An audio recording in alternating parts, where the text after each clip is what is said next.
Assalamualaikum warahmatullahi wabarakatuh. Perkenalkan, saya Elisa Wijayanti dengan NIM 2031839 kelas PGMIB. Saya di sini akan mereview jurnal untuk memenuhi ulangan tengah semester mata kuliah metodologi penelitian pendidikan kualitatif. Di sini saya sudah mengunduh jurnal. Ini dia jurnal yang sudah saya unduh. Nah, di sini dan saya sudah mereview jurnal. Adapun poin-poin yang saya review yaitu mengenai judul, nama jurnal, volume dan halaman, tahun, penulis, reviewer, tanggal reviewer, latar belakang, tujuan penelitian, permasalahan, objek dan subjek penelitian, metodologi penelitian, hasil penelitian dan pembahasan, dan yang terakhir ada kelebihan dan kekurangan dari jurnal tersebut. Nah, untuk selanjutnya yaitu poin pertama yaitu judul dari jurnal yang saya unduh yaitu analisis kritis penerapan metode pembelajaran berbasis online di Madrasah Ibtidaiyah masa pandemi COVID-19 atau solusi menyelamatkan masa depan anak-anak Indonesia. Selanjutnya yaitu nama jurnal Mubtadi Jurnal Pendidikan Ibtidaiyah, volume dan halaman 2 dan 1. Dan tahun 2020. Untuk penulis dari jurnal yaitu Muhammad Syahrul Ulum dengan email ulumsyahrul.su@gmail.com dan Jati Pamungkas dengan email jatipamungkas0405@gmail.com.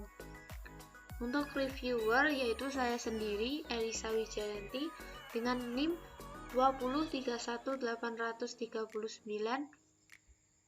Selanjutnya yaitu tanggal reviewer dilakukan pada tanggal 5 Oktober 2020. Latar belakang.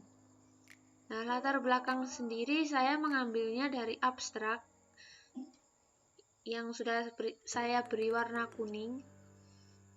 Nah, pada tanggal 15 Maret 2020 atau 3 hari setelah COVID-19 ditetapkan sebagai pandemi, Presiden Republik Indonesia mengeluarkan kebijakan bekerja, belajar, dan beribadah dari rumah.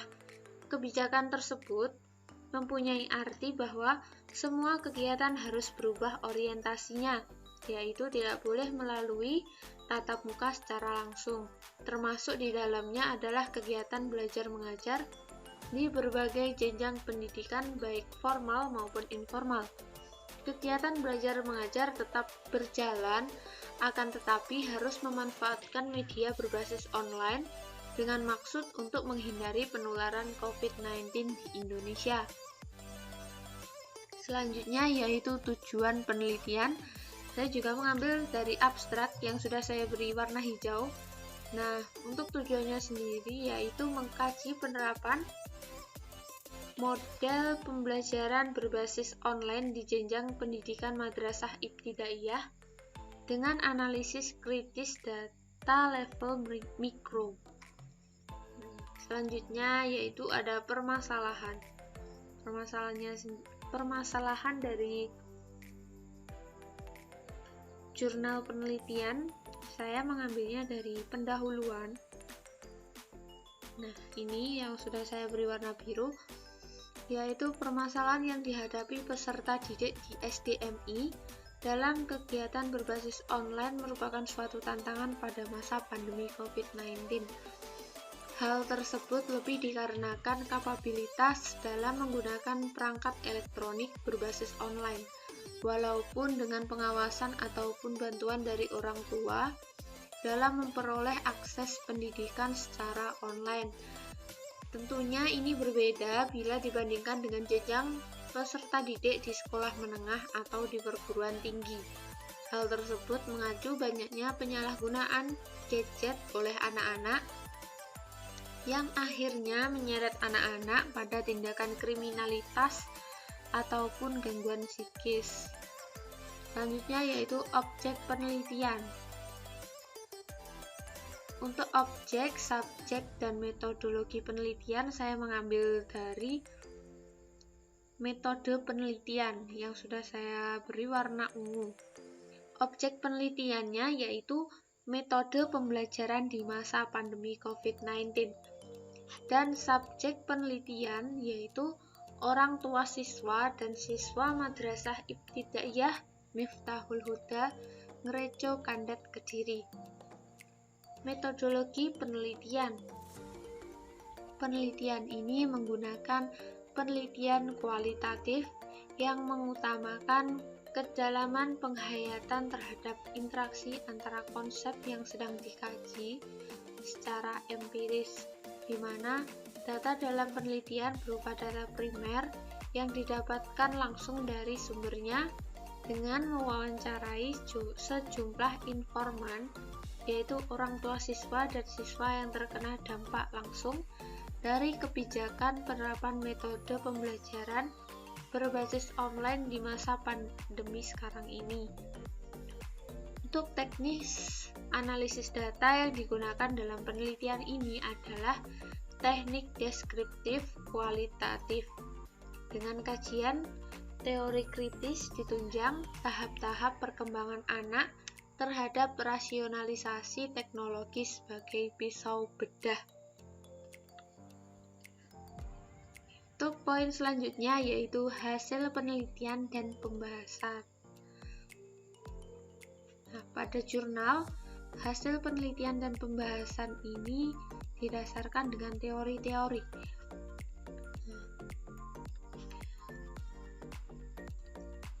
Untuk poin A, yaitu teori sosial kritis. Pada penelitian ini, jenis teori sosial kritis yang digunakan lebih berada pada tataran level mikro dengan diperkuat dari sisi makro untuk memperdalam analisis data. Nah, level mikro di sini terletak pada pembahasan hubungan antara guru dan peserta didik terkait dengan penerapan model pembelajaran berbasis online melalui pemanfaatan teknologi saat pandemi COVID-19. Data kemudian diperkuat dengan level makro yang diambilkan dari kebijakan pemerintah terkait keberadaan sarana dan prasarana pendukung sistem pembelajaran jarak jauh berbasis online. Nah, ini yang sudah saya tandai dengan warna biru. Untuk selanjutnya yaitu tahap perkembangan diri manusia Jihemate. Nah, pendidikan memiliki arti penting bagi diri anak untuk mulai membentuk identitas dirinya. Dari pendidikan, anak diajari cara bersosialisasi, ditanamkan pengetahuan dan pembentukan karakter diri. Oleh karena itu, sangat menentukan juga dengan jenis pendidikan apa yang dipilih, hingga akhirnya bisa membentuk jati diri seorang anak. Model pembelajaran yang diterapkan di jenjang pendidikan khususnya di Madrasah Ibtidaiyah memiliki porsi lebih untuk dianalisis dan dikritisi dengan dihubungkan fenomena ketidaknormalan pendidikan atau pembelajaran online pada masa pandemi COVID-19 dengan tindakan peserta didik selanjutnya secara kritis melalui kajian teori sosial kritis yang sudah dibahas tadi. Selanjutnya yaitu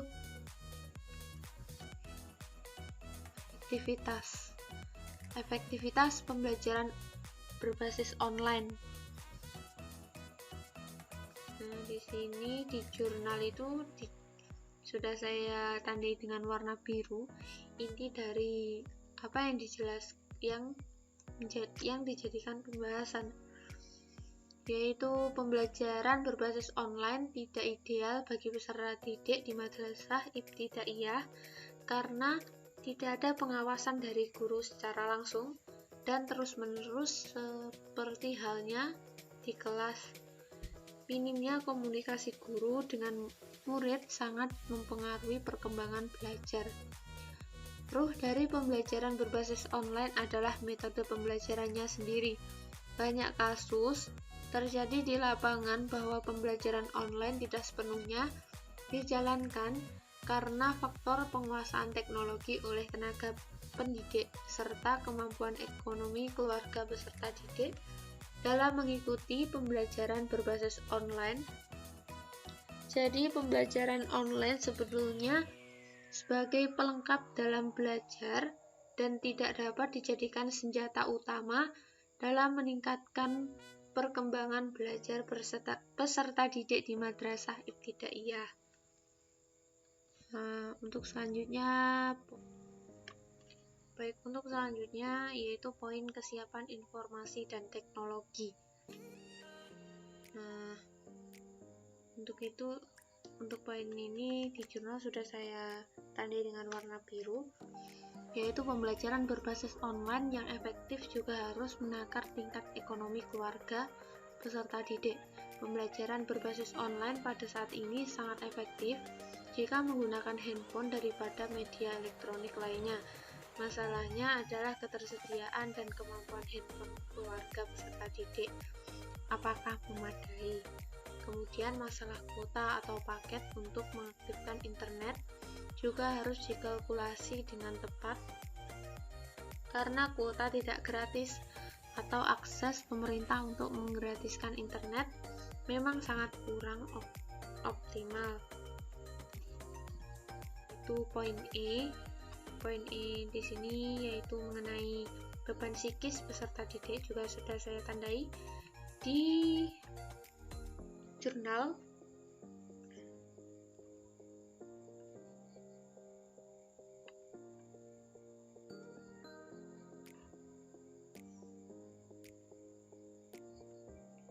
Yaitu peserta didik di madrasah ibtidaiyah pada dasarnya ingin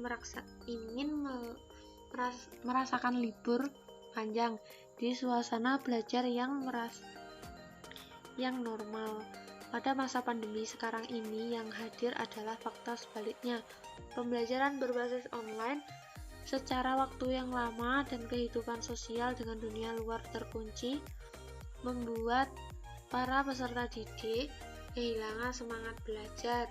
Kehilangan semangat belajar di masa pandemi muncul karena dua faktor, yaitu metode pembelajaran berbasis online yang monoton, yaitu pemberian tugas secara terus-menerus dan cenderung tidak ada timbal balik antara guru dengan murid, menyebabkan peserta didik di madrasah ibtidaiyah menjadi bosan. Selanjutnya yaitu poin F, kritik pendidikan gaya B. Nah, ini dia.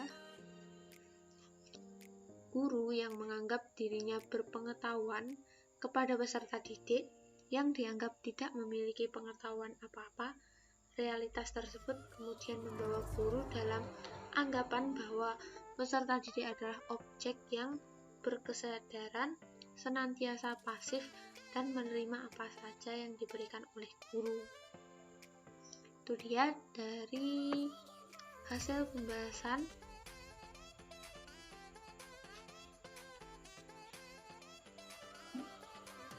tersebut. Selanjutnya yaitu kelebihan dari jurnal yang ini, yaitu telah dipaparkan dengan gamblang bagaimana penelitian yang telah dilakukan, kejelasan bahasa yang digunakan sehingga memudahkan dan memahami isi tersebut. Selanjutnya yaitu kelebihan. Kelebihan dari jurnal yang sudah saya review ini telah dipaparkan dengan gamblang bagaimana penelitian telah dilakukan. Nah, di sini itu dijelaskan bagaimana di dalam metode, di situ juga disebutkan metodologi penelitian yang digunakan. Terus dalam pembahasan itu juga dijelaskan per poin-poin dan didasarkan pada teori.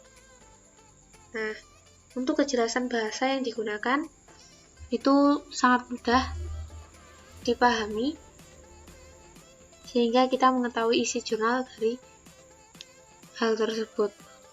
Untuk kekurangan, yaitu masih terdapat penulisan kata yang belum sesuai dengan PUEB. Di sini saya banyak menemukan itu di akhir kalimat.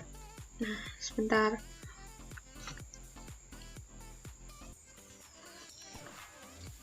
Itu setelah titik harusnya spasi, tapi itu nggak ada spasi. Jadi langsung di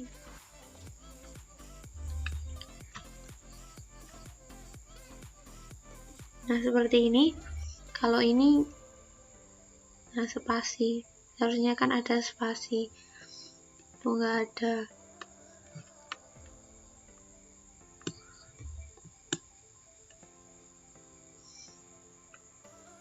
Nah, untuk yang di akhir kalimat ada titik, terus selanjutnya itu ada spasi untuk mengawali, itu juga belum ada. Nah, seperti ini. Dan mungkin itu yang dapat saya sampaikan dalam review jurnal. Akhiran, wassalamualaikum warahmatullahi wabarakatuh.